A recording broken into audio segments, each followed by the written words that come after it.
નમસ્કાર, પાટનગર network news સાથે હું ઉર્વિશા। સમાચારની શરૂઆત કરીશું છોટાઉદેપુરના નસવાડી તાલુકાના ડુંગર વિસ્તારના 10 ગામોમાં આગામી આવનારા હાઇડ્રો પ્રોજેક્ટના વિરોધને લઈ આદિવાસીઓ સાથે સમાજના આગેવાનોની બેઠક યોજાઈ હતી।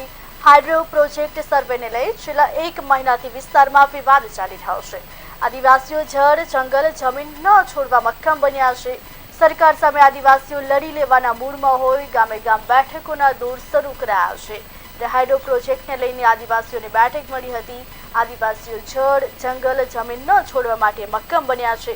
સરકાર સામે આદિવાસીઓ લડી લેવાના મૂડમાં હોય તેમ ગામે ગામ બેઠકનો દોર શરૂ થયો છે।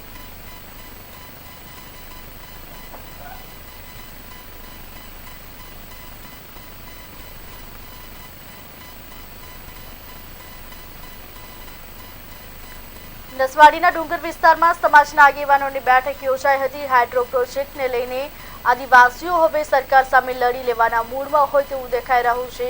જો કે હાઇડ્રો પ્રોજેક્ટ સર્વેને લઈ છેલ્લા 1 મહિનાથી વિસ્તારમાં વિવાદ ચાલી રહ્યો છે।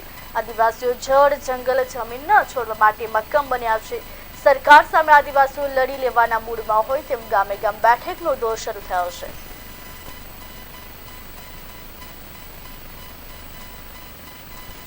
નસવાડી તાલુકાની અંદર જે નર્મદા કાંઠેના જે ગામો છે ત્યાં ગામોની અંદર એક ભયનો માહોલ વાતાવરણ જે સર્જાઈ રહ્યો છે એ એટલા માટે ભયનો માહોલ સર્જાયો છે કે જે હાઇડ્રો પ્રોજેક્ટના નામનું એક કંપની ફેક્ટરી જેવું કહેવાય છે એ આવવાથી આદિવાસીને ઘણું બધું નુકસાન થાય એમ છે।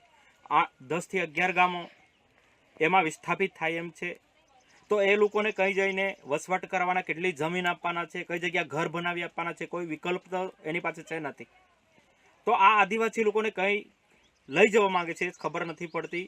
અને એક બાજુ સુપ્રીમ કોર્ટ કહે છે આ દેશના મૂળ માલિક આદિવાસી છે, તો આદિવાસીને જમીન વિહોણા કરવાના, ઘર વિહોણા કરવાના, અને ખરેખર આ બહુ દુઃખની બાબત છે। આવું ના થવું જોઈએ। અને અમારી તો એક જ માંગ છે, મરી જશું પણ જમીન આપીશું નહીં। સમૂહમાં સૌ બધા વિરોધ કરી રહ્યા છે અને આનાથી બહુ ભય અને દુઃખની અંદર છે બધા લોકો। તો અમારી એક જ માંગ છે, આ પ્રોજેક્ટ આ વિસ્તારની અંદર ના થવું જોઈએ, એ જ અમારી સમૂહમાં માંગ છે। અને મારું નામ છે ડુંગરાબીલ પિન્ટુભાઈ।